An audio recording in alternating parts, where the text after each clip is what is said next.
What up, though? This is Big Snoop Dogg. Let's watch some more animals. My name's Mark, and I'm with the Truth Tellers. And this episode is not about Snoop Dogg, but about this gentleman. These dancing lights around me. A TV dinosaur, as he calls himself. It's been over 65 years since he started working as a broadcaster and has inspired generations of audiences. How does he keep up his classic BBC-style voiceover in TV populated with Geordie Shores and celebrity Big Brothers? He is the first TV persona to be awarded a BAFTA for programmes in black and white, colour, HD, 3D and 4K. And just that shows how his films reflect the evolution of video recording equipment, from the 1950s super heavy studio monsters to the light gyro-stabilised helicopter-mounted cameras used for the unique aerial shots that make up Planet Earth 2. And at 91, he seems as restless as ever, shamelessly hitting on famous actresses. I've learned a lot from you already. Find so many more surprises when I watch your show. You should see the outtake. I would love it. What he does is to turn round and then flick his friend across the face with his quill. Oh, that wouldn't work with me at all. It would. The upside down and I can show you later. Chatting away with Barack Obama and Her Majesty the Queen, or narrating Adele's videos. Shall I give it a go? Why not? The year is 2015. Look as the world's most famous pop star zooms down a dirt track in an old Mini. Money certainly hasn't changed. To name just a few of his exploits. Oh, did I mention the animals named after him? Well, here they are.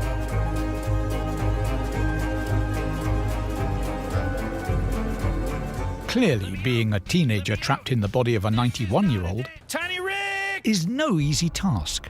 But over the years, he's developed his original narration style that has already immortalised him and his natural history documentaries. In the words of Graham Norton, one of the things that does make your film so distinctive is your voiceovers. They elevate things. They give it a kind of an air of seriousness and enlightenment. And Hans Zimmer. I got so excited because I had grown up with his voice in my head. It always felt to me like, and I think it feels to everybody, like he's just talking to you. The voiceover work is one of the key elements that gives you goosebumps when you're watching the Life series.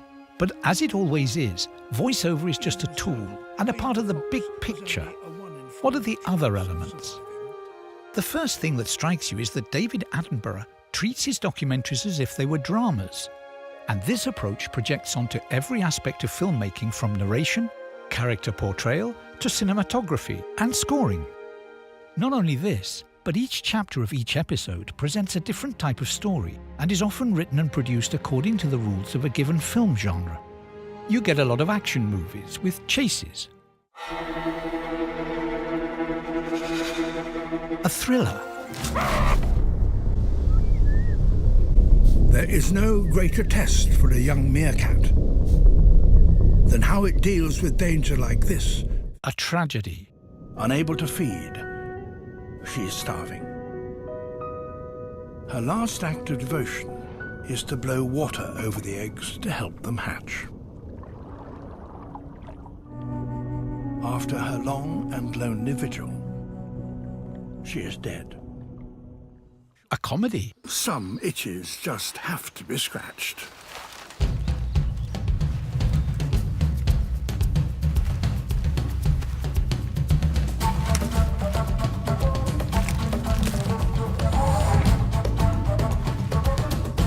a love story,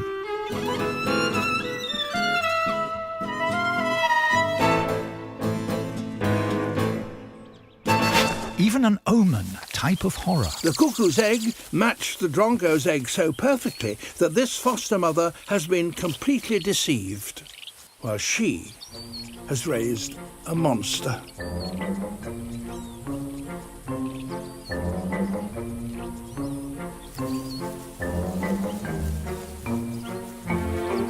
Be it giant Komodo dragons killing a buffalo, or a miniature gecko struggling not to drown in a raindrop, David Attenborough makes each event equally important as it is for the animals in question.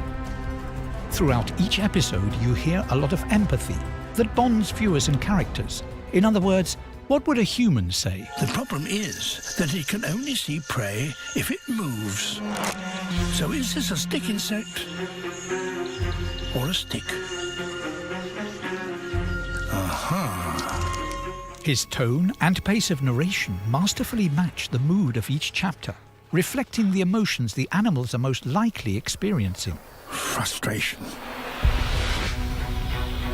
He sometimes whispers, as if not to scare the animals. Sometimes he's elated, as Werner Herzog would say, naming their glory of wildlife. Now they must battle for dominance. Because those with power get privileges. Was anthropomorphization the author's objective? Trying to sort of put you in their world and what would that animal be feeling, and trying not to be anthropomorphic about it, but just sort of taking a view on a journey where they can start to relate to that, how that animal might work in that world. Another quite unorthodox aspect of his documentary narration is being emotionally involved yet objective and unbiased. After a 20-minute chase, the bull's energy is near spent. The dog's stamina has been rewarded. All they must do now is to bring their quarry to the ground. Getting that Hollywood look by using high-end cameras is one thing. You also need the right music. All the music is trying to do is to support that, not get in the way. But you know, there is the lead instrument in the orchestration. The lead instrument is always Sir David's voice. And all we've been trying to do is orchestrate. When asked how composing for animals compared, he said, "We treat the series entirely as a drama," which of course it is. It's important to recognise that it's not the voiceover or the cinematography or even the music alone that make those documentaries the marvellous spectacle they are. Naturally, each element is outstanding, but it's all of these combined that creates the final wow. I like to think that David Attenborough's greatest mission is to reconnect urbanised humans with wildlife that they may long have forgotten about.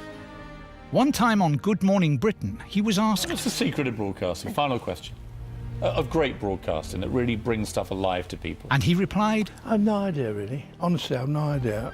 "I hope you know." Boo!